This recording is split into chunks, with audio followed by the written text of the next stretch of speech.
Magandang gabi, narito na ang ating pagbabalita mula dito sa Metro Manila. Nagdaos ng isang malawakang kilos protesta ang iba't ibang grupo ngayong linggo, September 22 sa kapahabaan ng EDSA mula sa Camp Aguinaldo hanggang sa EDSA Shrine. Tinatayang nasa higit 30,000 kataong dumalo sa unang bahagi ng programa at patuloy pang nadadagdagan ang bilang habang lumalapit na ang hapon.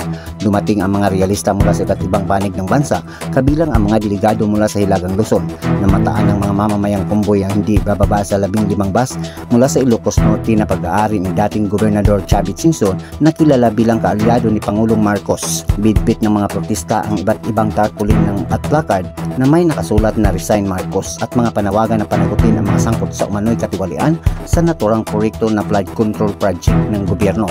Marami din ang malalakas na sigaw mula sa mga estudyante, senior citizen, mga magulang at iba't ibang mga non-organization na sabay-sabay na nananawagan sa pagbitiw ni Pangulong Ferdinand Bongbong Marcos Jr. Padag alas 3 ng hapon bahagyang umulan ngunit hindi natinag ang mga realista.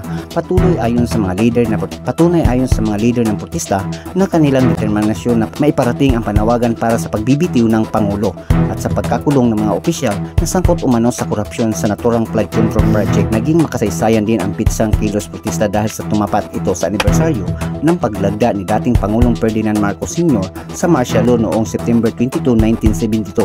Samantala, pagsapit ng gabi, binuksan ng PNP ang bahagi ng ilang kalsada para makadaan na ang mga motorista. Subalit na natili pa rin ang malaking bilang ng mga nagpoprotesta sa naturang EDSA. Kasabay nitong pagtakip silim na ay nagpailaw ng kanilang mga cellphone ang mga realista habang nagpalabas naman ng pagtanghal ng ilang mga rap artist na inihayag ang kanilang hinanaing sa pamamagitan ng musika.